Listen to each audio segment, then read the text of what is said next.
நாங்கள் செய்திகளை உருவாக்குவதில்லை, உங்கள் கதைகளையே சொல்கின்றோம். யூடிவியின் இரவு நேர பிரதான செய்திகளோடு நான் ராஷித் மால்கட்டீன்.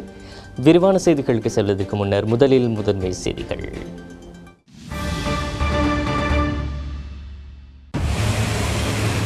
சீரற்ற வானிலையால் பல இடங்கள் பாதிப்பு, மழையுடன் கூடிய வானிலை தொடரும் என எச்சரிக்கை. காப்பந்து அரசாங்க செலவினங்கள் குறித்த கேள்விக்கு பிழையான அர்த்தத்தை வழங்கினார் பந்துல குணவர்தன. ආණ්ඩුක්‍රම ව්‍යවස්ථාවේ 155 3 වගන්තියට අනුව ජනාධිපතිවරයා විසින් වොරන්ට් එකට අත්සන් කළා තිබෙනවා. 155 3 එහෙම කිසිම දෙයක් නැහැ. කොහෙද යන්නේ? නෑ අර පැනලා දුවනවා. தேசிய பாதுகாப்புக்கு முக்கியத்துவம் வழங்காமல் நல்லிணக்கத்துக்கு முக்கியத்துவம் வழங்கியமை தவறு என்கிறார் சிசிர மெண்டிஸ். போதைப்பொருள் சுற்றி வளைப்பால் அட்டுலுகம மாராவ பகுதியில் பதற்றம், போலீசார் மீதும் தாக்குதல். கோவிட் நோயாளர்களின் எண்ணிக்கையில் பிரேசிலை பின்னுக்கு தள்ளி 2ஆம் இடத்துக்கு வந்தது இந்தியா. ஆசிய நாடுகளுக்கு எச்சரிக்கை. இவை எமது முதன்மை செய்திகள். விரிவான செய்திகளில் முதலில் உள்நாட்டு செய்திகள்.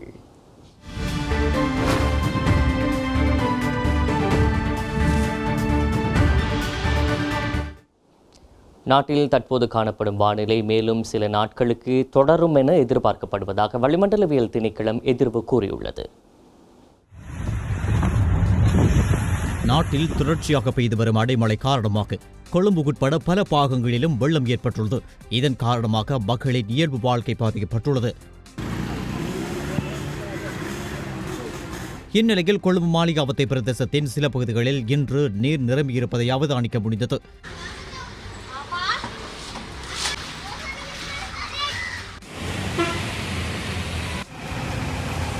கொழும்பு ஆமர் வீதி, டீன்ஸ் வீதி உட்பட சில இடங்களில் இன்று காலை நீர் நிரம்பியிருந்ததாக எமது செய்தியாளர் தெரிவித்துள்ளார். இன்று அதிகாலை முதல் பெய்து வரும் கடும் மழை காரணமாக கம்பகா மாவட்டத்தின் நீர்கொழும்பு நகரில் மக்களின் இயல்பு வாழ்க்கை முற்றாக பாதிக்கப்பட்டுள்ளது.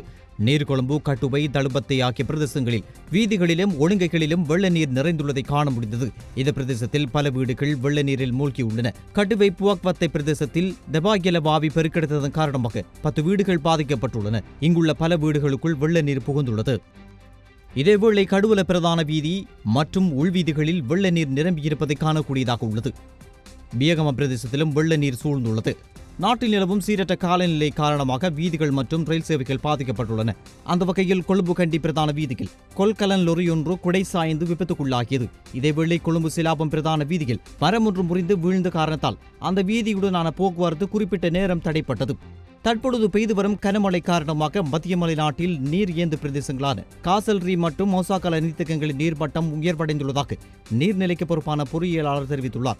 இதன் காரணமாக கெனியோன், லக்சபான, பொல்பிட்டிய, விமல சுரேந்திர ஆகிய மின் உற்பத்தி நிலையங்களில் உயர்ந்தபட்ச மின் உற்பத்தி கிடைக்கும் என மின்சார பொறியியலாளர் மேலும் குறிப்பிட்டுள்ளார்.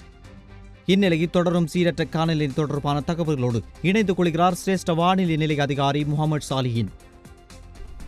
மத்திய சப்ரகமுக மற்றும் மேல் மாகாணங்களிலும் அத்துடன் காலி மற்றும் மாத்தறை மாவட்டங்களிலும் அடிக்கடி மழை பெய்யக்கூடும். வடமேல் மாகாணத்தில் இடைக்கிடையே மழை பெய்யக்கூடும்.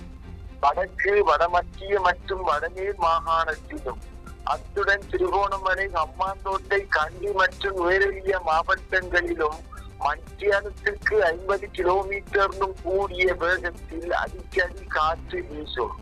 கடல் பிராந்தியங்களை பொறுத்தவரையில் நாட்டை சூழவுள்ள கடல் பிராந்தியங்களின் பல இடங்களில் மழை அல்லது இடியுடன் கூடிய மழை பெய்யக்கூடும். ஆகையினால் கடலுக்கு செல்லும் மீனவர்களும் கடற்சார் ஊழியர்களும் அவதானத்துடன் கடற்தொழில் நடவடிக்கைகளில் ஈடுபடுமாறு கேட்டுக் கொள்ளப்படுகின்றனர். சீரற்ற காலநிலையால் பாதிக்கப்பட்டவர்களுக்கு விரைவாக நிவாரணம் வழங்க நடவடிக்கை எடுத்துள்ளதாக தேசிய அனர்த்த நிவாரண சேவைகள் மத்திய நிலையம் தெரிவித்துள்ளது. சேதமடைந்த வீடுகளை திருத்தி அமைக்க 14 மில்லியன் ரூபாவுக்கும் அதிகமான நிதி மாவட்ட செயலாளர்களுக்கு பகிர்ந்தளிக்கப்பட்டதாகவும் அனர்த்த நிவாரண சேவைகள் மத்திய நிலையத்தின் பணிப்பாளர் குறிப்பிட்டுள்ளார். காபந்து அரசாங்கத்தின் ஆட்சியில் மே மாதம் 1ஆம் தேதி தொடக்கம் ஆகஸ்ட் மாதம் 31ஆம் தேதி வரையில் அரசாங்கம் நிதி செலவினங்களை எந்த சட்டங்களுக்கு அமைய கையாண்டது எனவும் மக்கள் பணத்தை ஜனாதிபதி நினைத்தால் போல் கையாள யார் அனுமதி கொடுத்தது எனவும் எதிர்க்கட்சி நாடாளுமன்ற உறுப்பினர் ஹர்ஷ டி சில்வா நாடாளுமன்றத்தில் கேள்வி எழுப்பினார். உற்பத்தி வரி விசேட ஏற்பாடுகள் சட்டத்தின் கீழான 9 ஒழுங்கு விதிகள் மற்றும் மதுவரி கட்டளை சட்டத்தின் கீழ் 10 கட்டளைகள் மீதான விவாதம் இன்று இடம்பெற்ற போதே அவர் இந்த கேள்வியை முன்வைத்தார். இந்த உத்தரவுகள் மற்றும் விதிமுறைகள் குறித்த வாக்கெடுப்பு நாளை எடுக்கப்படலாம் என சபைத் தலைவர் அமைச்சர் தினேஷ் குணவர்தன சபைக்கு தெரிவித்தார். අද දින න්‍යාය පත්‍රයේ විෂයාංක 1 සිට 19 දක්වා නිෂ්පාදන බදු පනත යටතේ නියමයන් 9ක්ද அதன் பின்னர் வர்த்தகத்துறை அமைச்சர் பந்துல குணவர்தன விவாதத்தை தொடங்கினர். ආණ්ඩුවක් එදිනෙදා පවත්වාගෙන යාමේදී කටයුතු වලදී දරනු ලබන දරන වියදමේ ප්‍රතිඵලය වියදම දරන කාලයට පමණක් සීමා වෙන නැවත නැවතත් දැරිය යුතු ස්වරූපයේ වියදම් තමයි ராஜ்ய சேவக வெட்டும்.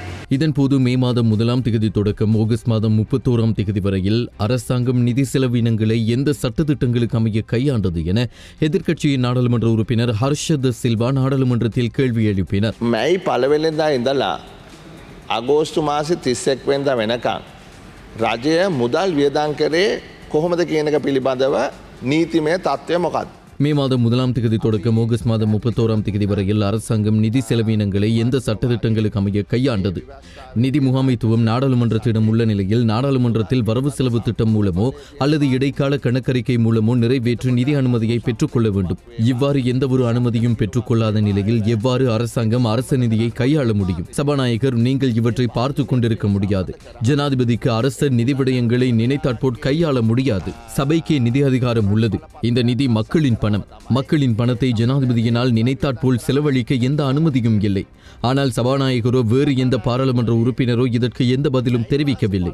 என்ன அடிப்படையில் மக்கள் பணத்தில் கை வைத்தீர்கள்? நிதியமைச்சர் கைச்சாத்திட்ட அனுமதி பத்திரம் எங்கே? சபாநாயகர் இதற்கு பதில் தெரிவித்தேயாக வேண்டும். நீங்கள் என்ன செய்தேனும் இந்த கேள்விகளுக்கு பதில் தெரிவிக்க வேண்டும். ஜனாதிபதி என்ன அதிகாரத்தை கொண்டு நிதி விடயங்களை கையாண்டார்? அரசியலமைப்பில் அவ்வாறு எந்த ஒரு சரத்தும் இல்லை. எம் அனைவருக்கும் கடமைகள் உள்ளது. அதனை உணர்ந்து செயற்பட வேண்டும். கொரோனா காலத்தில் நெருக்கடிகள் இருந்தது உண்மையே. அதனையே விளங்கிக் கொண்டு அரசாங்கத்திற்கு அழுத்தம் கொடுக்காதிருந்தோம். ஆனால் நாடாளுமன்றத்தில் செய்ய வேண்டிய கடமைகளை நிராகரிக்க முடியாது. ආණ්ඩුක්‍රම ව්‍යවස්ථාවේ 155 3 වගන්තියට අනුව ජනාධිපතිවරයාට පැවරෙන බලතල ප්‍රකාරව ජනාධිපතිවරයා විසින් වොරන්ට් එකට අත්සන් කළා තිබෙනවා. අනා කළා මේ ඒ 155 3 එහෙම කිසිම දෙයක් නැහැ. 155 3 තියෙන වෙන කතාවක්. කොහෙද යන්නේ?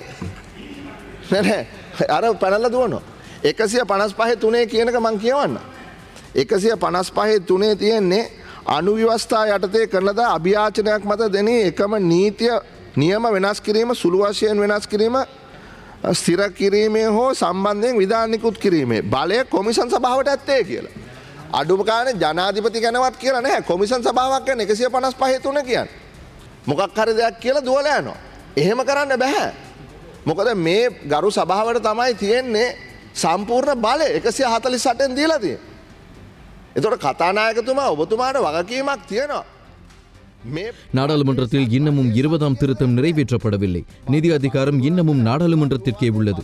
எனவே அரசாங்கம் பதில் கூறியாக வேண்டும். கடனுக்கான அதிக பணத்தை நாம் வட்டியாக செலுத்த வேண்டியுள்ளது. வாங்கியுள்ள கடனையும் வட்டியையும் செலுத்த ஆண்டுக்கான வருமானம் போதாதுள்ளது. எனவே இதனை எவ்வாறு கையாள்வது என்பது குறித்து சிந்திக்க வேண்டும். அவ்வாறு இருக்கையில் இந்த கடனை எவ்வாறு பெற்றீர்கள்? எந்த அங்கீகாரத்தை பெற்று அந்த கடனை அரசாங்கம் பெற்றுள்ளது? நாடாளுமன்றத்தில் அனுமதி இல்லாது இவ்வாறான கடனை பெற்றுக்கொள்ள முடியும்? மக்கள் மீது எவ்வாறு சுமையை அதிகரிக்க முடியும்? இதுவே இன்றைய மிகப்பெரிய பிரச்சனையாகும். ஜனாதிபதிக்கு நிதியை கையாள எந்த ஒரு அனுமதியும் அரசியலமைப்பில் இல்லை.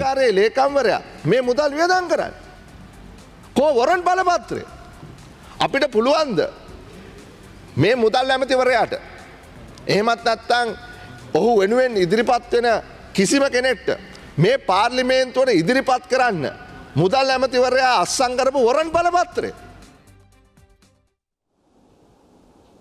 20வது அரசியல் யாப்பு திருத்தம் மூலம் நாடாளுமன்றம் இரப்பர் சீல் போன்று மாற்றப்பட்டுள்ளதாக நாடாளுமன்ற உறுப்பினர் இம்தியாஸ் பாக்கிர் மாக்கார் கருத்து தெரிவித்துள்ளார். இந்த யாப்பை கொண்டு வரப்பட்டுள்ள மாற்றங்கள் நம் நாட்டு முதலீடுகளில் பாரிய பாதிப்புகளை ஏற்படுத்தும் எனவும் கருத்து தெரிவித்தார். இன்று எதிர்க்கட்சி தலைமை அலுவலகத்தில் நடந்த ஊடகவியலாளர் சந்திப்பில் வைத்தே அவர் இந்த கருத்தை முன்வைத்தார். තියන්න බෑ දේශපාලනඥයෙක් වුණාම. හෘද සාක්ෂියක් තියන්න බෑ. කැලෑ නීතියට යන රටක් බවට පේනවා. ගෝත්‍රික දේශපාලනිකයට යන රටක් බවට පේනවා. அரசியல்வாதி என்றால் ஒரு கொள்கை திட்டம் இருக்க வேண்டும், மனசாட்சி இருக்க வேண்டும். இது காட்டுக்குள் உள்ள நீதி நிலைநாட்டப்படுவது போன்று நாடு செல்கிறது. கோத்திர அரசியல் நோக்கி நாடு நகர்கிறது என விளங்குகிறது. நாட்டு மக்களின் ஜனநாயகத்தை பறித்தெடுக்கும் நாடாக இது மாறியுள்ளது. இப்படி சென்றால் எங்கள் முதலீடுகளுக்கு என்ன நடக்கும்? எங்கள் பொருளாதார பயணத்திற்கு என்ன நடக்கும்? நாட்டு மக்களின் உரிமைகளை பாதுகாக்கும் விதத்தில் ஜனநாயக ரீதியில் ஒரு திட்டத்தை முன்னெடுப்பார்கள் என்றால் கட்சி பேதங்கள் இன்றி அனைவருக்கும் ஒன்று சேர்ந்து அதற்கு ஒப்புதல் வழங்க முடியும். 20வது யாப்பில் உள்வாங்கப்பட்டுள்ள விடயங்களை பார்க்கின்ற பொழுது நாடாளுமன்றம் ரப்பர் சீல் போன்று ஆகிவிட்டது. மக்கள் பிரதிநிதிகளின் பங்கு பெற்றுதல் எதுவும் இல்லை. நாங்கள் எங்கள் பிள்ளைகளுக்கு இப்படியான ஒரு நாட்டையா கையளிக்க வேண்டும்? இல்லை என்றால் ஜனநாயக ரீதியிலான ஒரு சமூகத்தையா இதனை தீர்மானிக்க வேண்டும்? எனக்கு கேள்விப்பட்ட அடிப்படையில் அமைச்சுக் குழுவினால் உருவாக்கப்பட்ட ஒரு விடயம் அல்ல இது. ஏன் மக்களுக்கு ஒரு வாய்ப்பை கொடுக்க மறுக்கின்றனர்? சிவில் சமூகம் ஏனைய சமூகங்களுக்கு ஏன் வாய்ப்பில்லை? ஏன் இப்படி அவசரமாக செய்ய நினைக்கின்றனர்? මට ආරංචි විදියට. ඇයි ජනතාවට අවස්ථාවක් දෙන්නේ නැත්තේ? ඇයි සිවිල් සමාජයට අවස්ථාවක් දෙන්නේ නැත්තේ? ඇයි අනිකුදු විදිහට තමන් කියන දේවල් හරිනම් වෙලාව දෙන්න පුළුවන්. 19 වෙනි වගන්තිය ගෙනාවා වගේ. දඩිමුඩියයි කලබලයකට යන්නේ ඇයි? இதேவேளை நாடாளுமன்ற உறுப்பினர் வடிவேல் சுரேஷும் இது தொடர்பில் இவ்வாறு கருத்து தெரிவித்தார். 20வது சட்ட திருத்தம் பாராளுமன்றத்துக்கு கொண்டு வருவது தற்போதைய நிலைமையிலே அவசியமா என்கின்ற ஒரு கேள்வி இந்த நாட்டு மக்களிடையே எழுந்திருக்கின்றது. இன்னைக்கு இருக்கிற நிலைமையில 20வது அரசியல் சட்ட திட்டம் எப்படி கொண்டு வரது? 13வது அரசியல் சட்டத்தை எப்படி இல்லாமக்கிறது? இது தேவையில்லை. 13வது அரசியல் சட்ட திட்டத்துக்கு யாராவது கைவத்தால் யாரால் அது சிறுபான்மை மக்களுக்கு நாட்டில் வாழ்கின்ற சிறுபான்மை மக்களுக்கு மீண்டும் ஒரு பேரிடியும் பெரிய ஆபத்தையும் ஏற்படுத்தக்கூடியதாக இருக்கும். அப்படி வந்தா நாங்க வீதிக்கு இறங்கி போராடுறதுக்கு தயாராக இருக்கிறோம். 13வது அரசியல் சட்டத்தில் கை வச்சா நாங்க ஒட்டுமொத்தமான மலைய மக்கள் வடகிழக்கு மக்களை இணைத்துக் கொண்டு சிறுபான்மை மக்கள் அனைவரும் வீதிக்கு இறங்க தயாராக வேண்டும். ஒரு குடும்பத்தை மட்டும் சக்திமைப்படுத்தி அந்த குடும்பத்துடைய எதிர்காலத்தை மட்டும் கருத்தில் கொண்டு செயற்படுவதாகத்தான் நாங்கள் பார்க்கின்றோம். இதை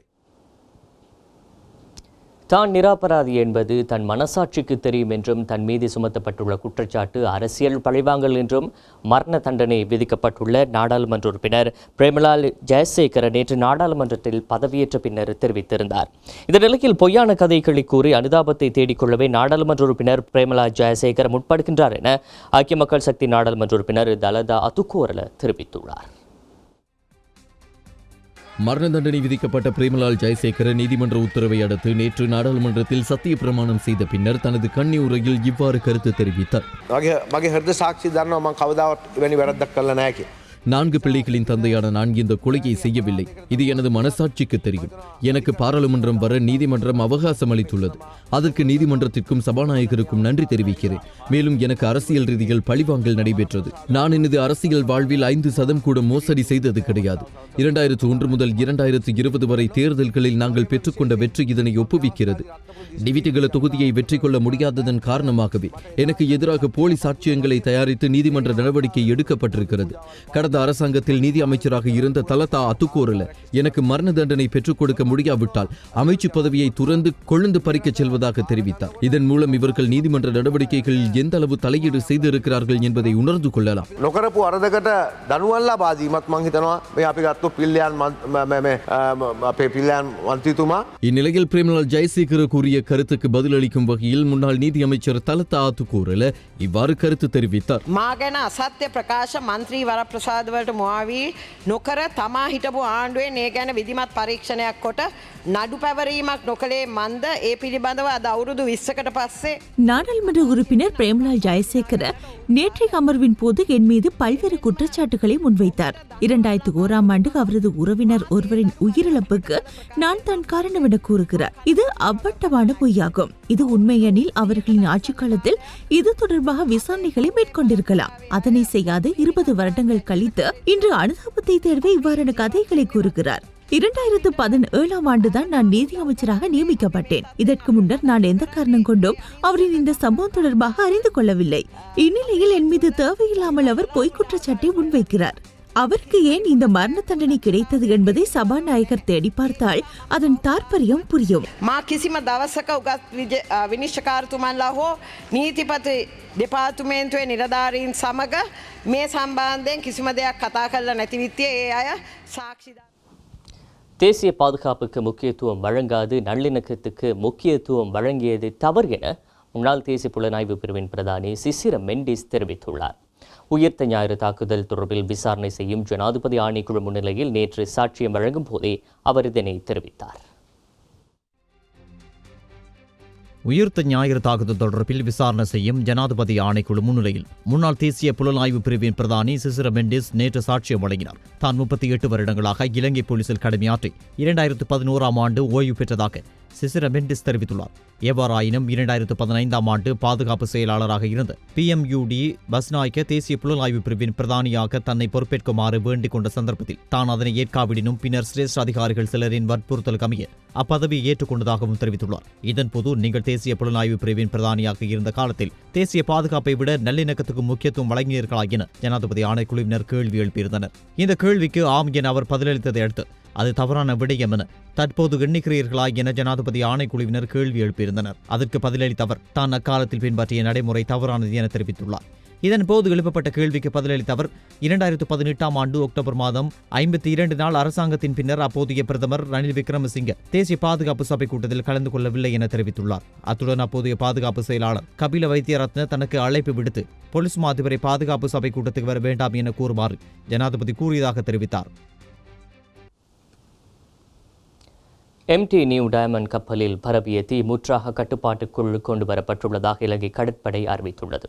மேலும் கடலில் கசிந்துள்ள டீசலை கட்டுப்படுத்தும் பணிகளும் ஆரம்பிக்கப்பட்டுள்ளன.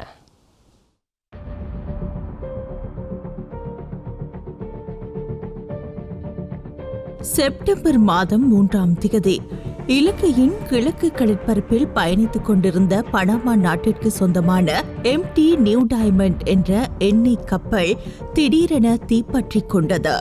இலங்கையின் கிழக்கு கடற்பரப்பு சங்கமன் கந்தையிலிருந்து சுமார் 37 கடல் மைல் தொலைவிலேயே இந்த அனர்த்தம் இடம்பெற்றது. குறித்த சந்தர்ப்பத்தில் நியூ டயமண்ட் என்ற கப்பலில் 2 பில்லியன் பீப்பாய் மசகு எண்ணெய், அதாவது 2,70,000 டொன் மசகு எண்ணெய் களஞ்சியப்படுத்தப்பட்டிருந்ததோடு கப்பலின் இயக்கத்திற்காக சுமார் 1,700 மெட்ரிக் டன் டீசல் களஞ்சியப்படுத்தப்பட்டிருந்தது. இந்த கப்பலானது இந்தியாவின் எண்ணெய் நிறுவனம் ஒன்றினால் குத்தகை அடிப்படையில் சேவையில் அமர்த்தப்பட்டுள்ளதோடு குவைத்தின் மினா அல் அஹ்மத் துறைமுகத்திலிருந்து இந்தியாவின் பெரடிப் துறைமுகத்தை நோக்கி பயணித்துள்ளது. நியூ டயமண்ட் கப்பலின் என்ஜின் அருகில் கொதிகலன் வெடித்தமையினால் ஏற்பட்ட தீயை அணைக்கும் முயற்சியில் இலங்கை கடற்படை, விமானப்படை மற்றும் இந்திய கடலோர பாதுகாப்பு படையின் சிறப்பு தீயணைப்பு கப்பல்கள், விமானங்கள் என்பன ஈடுபடுத்தப்பட்டன. அந்த வகையில் கடந்த 6ஆம் தேதி இரவு கப்பலில் பரவிய தீயானது கட்டுப்பாட்டுக்குள் கொண்டுவரப்பட்டது. இருப்பினும் கடந்த 7ஆம் தேதி மாலை மீண்டும் கப்பலின் என்ஜின் அருகில் தீப்பிழம்புகள் ஏற்பட்டதோடு இது வேகமாக பரவ ஆரம்பித்தது. இந்த தீயாடிக்கு முயற்சியில் இலங்கை விமானப்படை, கடற்படை மற்றும் இந்திய கடலோர பாதுகாப்பு படையின் கப்பல்கள் மீண்டும் ஈடுபட்டன. குறித்த தீப்பரவல் மீண்டும் ஏற்பட காரணம் சீரற்ற காலநிலையே என இலங்கை கடற்படையின் ஊடகப் பிரிவு அறிவித்துள்ளது. இந்நிலையில் இன்று அதிகாலை நியூ டயமண்ட் கப்பலில் ஏற்பட்ட தீயானது முற்றாக கட்டுப்படுத்தப்பட்டுள்ளதாக இலங்கை கடற்படை அறிவித்துள்ளது. இந்நிலையில் கப்பலில் இருந்து எந்தவொரு தீப்பிழம்போ அல்லது புகைக்கோ தற்போது வெளிவரவில்லை என்றும் கடற்படை அறிவித்துள்ளது. இந்நிலையில் இந்தியாவின் டெக் படகொன்று பயன்படுத்தப்பட்டு விபத்துக்குள்ளான கப்பல் ஆழ்கடலை நோக்கி இழுத்துச் செல்லப்பட்டுள்ளதாகவும் கடற்படை அறிவித்துள்ளது. சங்கமன் கந்தையிலிருந்து 41 கடல் மைல் தொலைவிற்கு கப்பல் இழுத்து செல்லப்பட்டுள்ளது. இந்நிலையில் குறித்த கப்பல் நிலை கொண்டிருந்த பகுதியில் சுமார் 1 கிலோமீட்டர் கடற்பரப்பில் டீசல் பரவியுள்ளது. இதனை சுத்தப்படுத்தும் நோக்கில் இந்திய கடலோர பாதுகாப்பு படையின் விமானத்தின் ஊடாக ரசாயனம் ஒன்று தூவப்பட்டுள்ளது. இதனூடாக கடற்சூழல் மாசுபாட்டை தவிர்க்கலாம் என இலங்கை கடற்படை அறிவித்துள்ளது. இதனிடையே மற்றொரு டீசல் படிவு கடற்பரப்பில் தென்படுவதாகவும் இது குறித்து கடற்படையின் முக்குளிக்கும் வீரர்கள் ஆராய்ந்துள்ளதாகவும் கடற்படையின் ஊடக பேச்சாளர் இந்திக த சில்வா தெரிவித்துள்ளார். மேலும் நாரா அமைப்பின் சமுத்திர ஆய்வு கப்பல் ஒன்று குறித்த கடற்பரப்பில் ஆய்வுப் பணிகளை தற்போது ஆரம்பித்துள்ளது. இதற்கமைய அம்பாறை மாவட்டத்தில் கடந்த 2 தினங்களாக பெரிய நீலாவணை முதல் ஒளிவில் வரை கடல் நீர் பகுப்பாய்வு, மீனவர்களின் வாக்குமூலங்கள் மற்றும் பிடிக்கப்படும் மீன் இனங்களில் இருந்து பரிசோதனைகள் மேற்கொள்ளப்பட்டு வருகின்றன. இந்நிலையில் கப்பல் உரித்துடைய நிறுவனத்தின் 3 பிரதிநிதிகள் கப்பலின் உட்பகுதியினுள் இன்று மதியம் பிரவேசித்துள்ளதாக இலங்கை கடற்படை அறிவித்துள்ளது.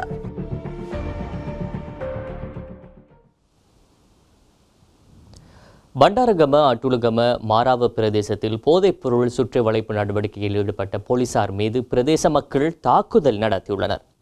இதனால் ஏற்பட்ட பதற்றமான நிலைமையை கட்டுப்பாட்டுக்குள் கொண்டு வருவதற்கு போலீஸ் விசேட அதிரடிப்படையினரும் சம்பவ இடத்துக்கு அழைக்கப்பட்டுள்ளனர். இந்த சம்பவத்துடன் தொடர்புடைய 4 கைது செய்யப்பட்டுள்ளனர். இதில் 3 பெண்களும் அடங்குகின்றனர். பண்டாரகம அட்டுலுகம மராவ பிரதேசத்தில் கஞ்சா விநியோகத்தில் ஈடுபட்ட சந்தேக நபர் ஒருவர் கைது செய்யப்பட்ட நிலையில் அவரிடமிருந்து கிடைக்கப்பெற்ற தகவலுக்கு அமைய பிரதான சந்தேக நபர் கைது செய்யப்பட்டுள்ளார். இதனை அடுத்து சந்தேக நபரை போலீஸ் நிலையத்துக்கு அழைத்து சென்ற ஜீப் வண்டியை வழிமறித்து பிரதேச மக்கள் தாக்குதல் நடத்தியுள்ளதாக கூறப்படுகின்றது.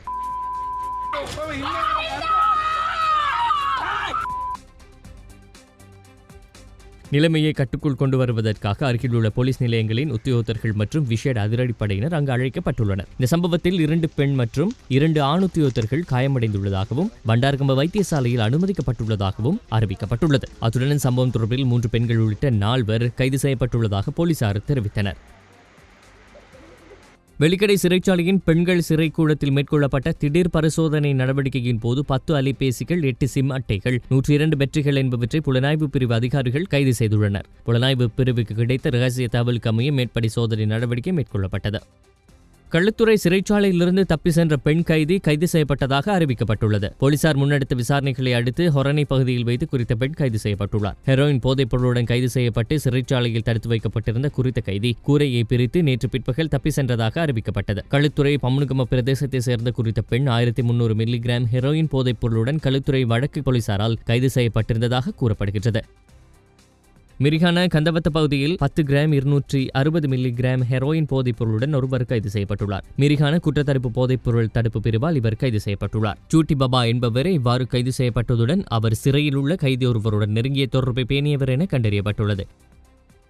இதேவேளை மாத்திரை சிறைச்சாலையில் கைதிகளுக்கு ஹெரோயின் போதைப் பொருளை விற்பனை செய்த 2 பிரதான சந்தேக நபர்கள் கைது செய்யப்பட்டுள்ளனர். ஹெரோயின் விற்பனை செய்யும் பிரதான வியாபாரிக்கு ஒத்தாசை புரிந்திருவரை இவ்வாறு கைது செய்யப்பட்டுள்ளதாக போலீசார் தெரிவித்தனர். மாத்திரை மேல் நீதிமன்ற வளாகத்தில் சந்தேகத்துக்கிடமான முறையில் நடமாடிய போதே இவர்கள் 2 கைது செய்யப்பட்டுள்ளனர். இவர்களிடமிருந்து 2 கிராமுக்கும் அதிகமான ஹெரோயின் போதைப் பொருள் கைப்பற்றப்பட்டுள்ளது. அவர்கள் சிறைச்சாலை அதிகாரி ஒருவருக்கு சொந்தமான மோட்டார் சைக்கிளில் இந்த இடத்துக்கு வருகை தந்துள்ளதாக போலீசார் தெரிவித்தனர். திருகோணமலை சம்பூர் போலீஸ் பிரிவுக்குட்பட்ட சூடக்குடா பிரதேசத்தில் கடற்படை முகாமுக்கு அருகாமையில் மணலில் புதைத்து வைக்கப்பட்டிருந்த நிலையில் 110 தோட்டாக்கள் அகழ்ந்தெடுக்கப்பட்டதாக சம்பூர் போலீசார் தெரிவித்தனர். நேற்றிரவு சம்பூர் போலீஸ் புலனாய்வு பிரிவினருக்கு கிடைத்த தகவலின் அடிப்படையில் இந்த தோட்டாக்கள் 110 மீட்கப்பட்டதாக போலீசார் தெரிவித்தனர். கைப்பற்றப்பட்ட தோட்டாக்களை நீதிமன்ற உத்தரவை பெற்று விசேட அதிரடிப்படையின் உதவியுடன் செயலிழக்க செய்ய உள்ளதாக சம்பூர் போலீசார் தெரிவித்தனர். இதேவேளை ஆகஸ்ட் 1ஆம் தேதி முதல் நேற்று வரையிலான 39 நாட்களில் மேற்கொள்ளப்பட்ட சுற்றிவளைப்பு தேடுதலின் போது 73,300 பேர் சந்தேகத்தின் பேரில் கைது செய்யப்பட்டுள்ளதோடு அவர்களுக்கு எதிராக சட்ட ரீதியில் நடவடிக்கைகள் எடுக்கப்பட்டுள்ளன என போலீஸ் ஊடக பேச்சாளர் ஜாலிய சேனரத்ன தெரிவித்தார். அரச நிறுவனங்களுக்கான புதிய கட்டிடங்களை நிர்மாணிக்கும் பணிகளை 2 வருடங்களுக்கு பிற்போடுவதற்கு தீர்மானிக்கப்பட்டுள்ளது. அரசாங்கத்தின் செலவுகளை குறைக்கும் நோக்கில் இந்த நடவடிக்கை எடுக்கப்பட்டுள்ளதாக நிதி அமைச்சின் செயலாளர் SR ஆர்டிகல தெரிவித்துள்ளார். இந்த விடயம் தொடர்பில் அனைத்து அமைச்சின் செயலாளர்களுக்கும் அனைத்து ராஜாங்க அமைச்சின் செயலாளர்களுக்கும் திணைக்களங்கள், கூட்டுத்தாபனங்கள் மற்றும் சபைகளின் தலைவர்களுக்கு அறிவிக்கப்பட்டுள்ளதாக அவர் குறிப்பிட்டுள்ளார். எவ்வாறாயினும் நிர்மாண பணிகள் இறுதிக்கட்டத்தை அடைந்துள்ள கட்டடங்கள் தொடர்பில் திரைசேரிக்கு அறிவித்து அதற்கான நிதியை ஒதுக்கிக் கொள்ள முடியும் என நிதி அமைச்சின் செயலாளர் SR ஆர்டிகல தெரிவித்துள்ளார். இந்தியாவிலிருந்து சட்டவிரோதமாக நாட்டிற்குள் பிரவேசிப்பவர்களால் வடபகுதியில் கோவிட் அச்சுறுத்தல் ஏற்படும் அபாயம் உள்ளதாக வடமாகாண சுகாதார சேவைகள் பணிப்பாளர் R. கேதீஸ்வரன் தெரிவித்துள்ளார். இதேவேளை இன்று மாலை வரையில் நாட்டில் எந்த ஒரு தொற்றாளர்களும் இனங்காணப்படவில்லை. கந்தக்காடு புனர்வாழ்வு நிலையத்தில் 9 கைதிகளும், கட்டாரிலிருந்து வருகை தந்த 6 பேரும், குவைத்திலிருந்து வருகை தந்த 2 இவ்வாறு புதிய கொரோனா தொற்றாளர்களாக நேற்றைய தினம் அடையாளம் காணப்பட்டுள்ளனர். இதேவேளை கோவிட் தொற்றுக்குள்ளாகி குணமடைந்தவர்களின் எண்ணிக்கை 2935 உயர்வடைந்துள்ளது. கோவிட் தொற்றுக்குள்ளான 193 பேரே தற்போது சிகிச்சை பெற்று வருகின்றனர். இன்று காலை 10 மணி வரையிலான நிலவரப்படி நாட்டின் மொத்த தொற்றாளர்களின் எண்ணிக்கை 3140 அதிகரித்துள்ளது. நேற்றைய தினம் நாட்டில் 2128 PCR பரிசோதனைகள் மேற்கொள்ளப்பட்டுள்ளன. இதுவரை நாட்டில் 2,45,112 PCR பரிசோதனைகள் மேற்கொள்ளப்பட்டுள்ளன. மேலும் தனிமைப்படுத்தல் நடைமுறைகளை வெற்றிகரமாக நிறைவு செய்த மேலும் 136 நபர்கள் இன்று அவர்களது சொந்த இடங்களுக்கு திருப்பி அனுப்பப்பட உள்ளனர். இதுவரை மொத்தமாக 38,863 பேர் தனிமைப்படுத்தலை நிறைவு செய்துள்ளதாக COVID-19 தடுப்புக்கான தேசிய செயற்பாட்டு மையம் தெரிவித்துள்ளது. தற்போது முத்தரப்பு படைகளால் பராமரிக்கப்படும் 57 தனிமைப்படுத்தப்பட்ட நிலையங்களில் 6,176 பேர் தனிமைப்படுத்தலில் உள்ளனர். மத்திய கிழக்கு நாடுகளில் இருந்து மொத்தம் 296 இலங்கையர்கள் இன்று காலை நாடு திரும்பியுள்ளனர்.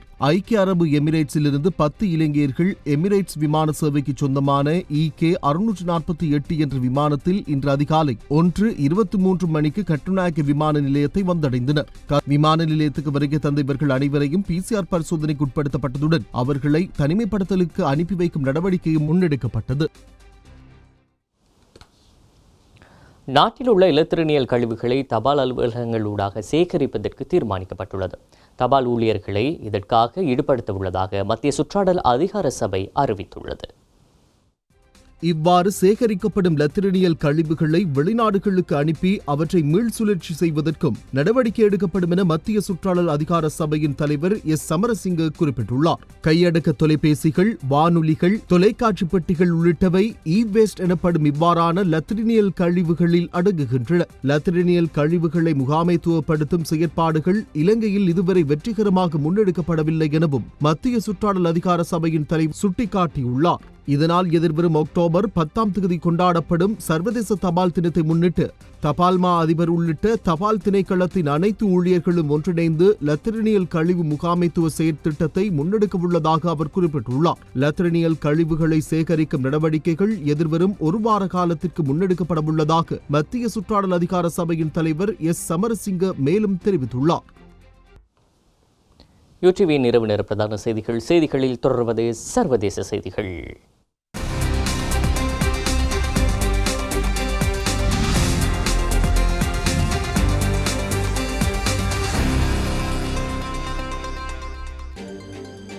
தளவில் செய்திகள் நிறைவடைகின்றன. எமது அடுத்த பிரதான செய்தியை நாளை மதியம் 1 மணிக்கு எதிர்பாருங்கள்.